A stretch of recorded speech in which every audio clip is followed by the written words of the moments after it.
कहानी सिंहगढ़ के शेर की। कभी सोचा है किले की कीमत क्या होती है?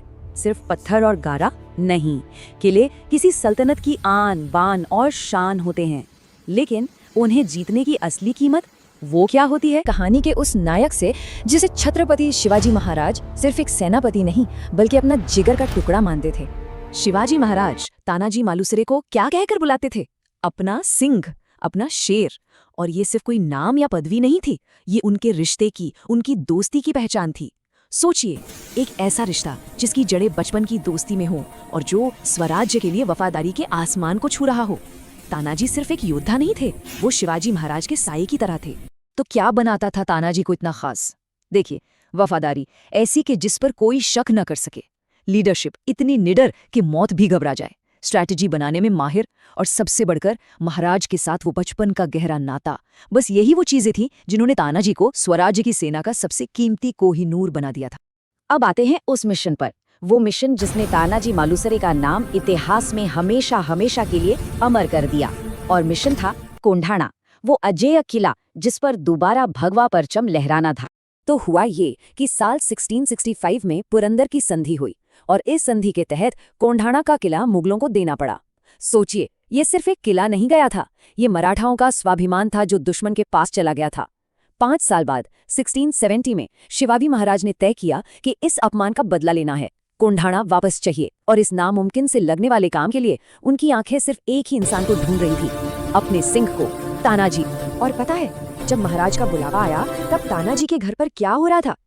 जश्न की तैयारी, उनके बेटे की शादी थी, शहनाइयां बजने वाली थी। अब सोचिए, एक तरफ परिवार की खुशियां, बेटे के सिर पर सहरा सजाने का अरमान, और दूसरी तरफ स्वराज्य की पुकार, कर्तव्य की आवाज। तानाजी के लिए ये चुनाव मुश्किल था ही नहीं। उन्होंने एक पल में फैसला कर लिया और कहा, आधी लगीन कोंढाण्याची मग माझ्या रायबाची। मतलब पहले कोंढाणा की शादी होगी, उसके बाद मेरे बेटे। तो इस नामुमकिन मिशन के लिए तानाजी ने कितनी बड़ी फौज ली होगी? हजारों नहीं, उन्होंने चुने सिर्फ 300 जांबाज मावले। बस, एक तरफ पहाड़ जैसा किला और दूसरी तरफ ये मुट्ठी भर योद्धा।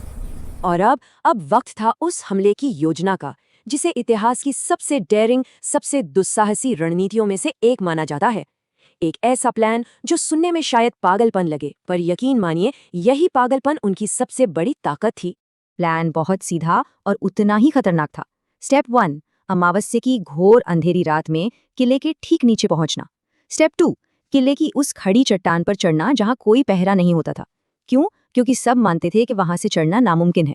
और स्टेप 3, ऊपर पहुंचकर अंदर घुसकर एक ऐसा तूफानी हमला करना कि दुश्मन को सांस लेने तक का मौका न मिले। और फिर वो रात आई।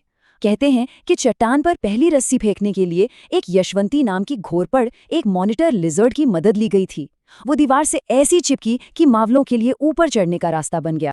पर ये सिर्फ आंख बंद करके की गई बहादुरी नहीं थी, ये एक बहुत ही चालाक स्ट्रेटेजी थी। देखिए, जिस वक्त तानाजी और उनके लोग उस खड़ी चट्टान पर चढ़ रहे थे, ठीक उसी वक्त उनके भाई सूर्याजी ने किले के मुख्य दरवाजे पर धावा बोल दिया। मकसद एकदम साफ था, मुगल सेना का ध्यान भटकाना, कंफ्यूजन पैदा करना। और जैसे ही मावले किले के अंदर पहुंचे, कहानी अपने क्लाइमैक्स पर आ जाती है।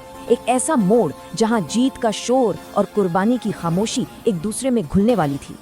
अंदर घुसते ही जो हमला हुआ वो इतना अचानक और इतना तेज था कि मुगल सैनिक बस देखते रह गए। वो समझ ही नहीं पाए कि ये हमलावर जमीन से निकले हैं या आसमान से टपके हैं। इससे पहले कि वो कुछ कर पाते, मावले उन पर काल बनकर टूट पड़े और किले की दीवारें बस एक ही नारे से गूंज रही थीं, हर हर महादेव।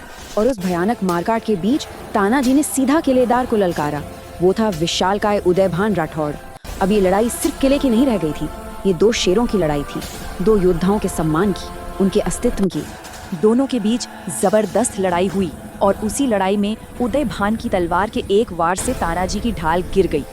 लेकिन तानाजी नहीं गिरे, उन्होंने अपनी पगड़ी का कपड़ा अपने कटे हुए हाथ पर लपेटा, उसे ही अपनी ढाल बनाया और लड़ते रहे।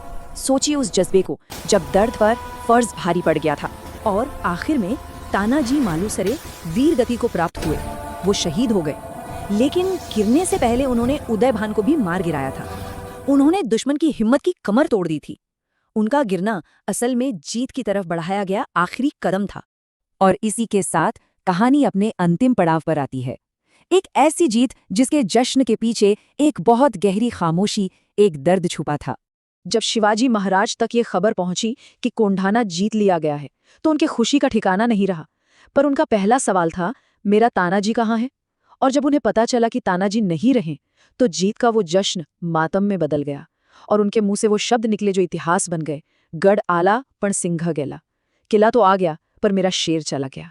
रणनीति के हिसाब से देखें तो ये जीत बहुत बड़ी थी। इसने पूरे पुणे इलाके को महफूज कर दिया था। स्वराज के लिए ये एक मील का पत्थर था। लेकिन इस जीत के लिए जो कीमत चुकाई गई, वो अनमोल थी। शिवाजी महाराज ने एक किला नहीं, उन्होंने अपना बचपन का दोस्त, अपना भाई, अपना शेर खो दिया था। तो आखिर में नतीजा क्या रहा? कोंढाणा पर मराठा ध्वज भगवा लहरा रहा था और शिवाजी महाराज ने अपने दोस्त, अपने शेर की याद में उस किले का नाम ही बदल दिया। कोंढाणा बन गया सिंहगढ़, यानी शेर का किला। और तब से आज तक वो किला सिर्फ एक किला नहीं है, वो वफादारी और कुर्बानी की एक जीती जागती मिसाल है। चुका। Thanks for watching. अगर आपको ऐसी सच्ची, गहरी और इतिहास से जुड़ी कहानियां पसंद आती हैं तो वीडियो को लाइक करें, चैनल को सब्सक्राइब करें और ऐसी ही और डॉक्यूमेंट्रीज के लिए हमारे साथ जुड़े रहें। नीचे कमेंट्स में अपना पसंदीदा हीरो या टॉपिक जरूर बताइए, हम उस पर अगला वीडियो जरूर बनाएंगे।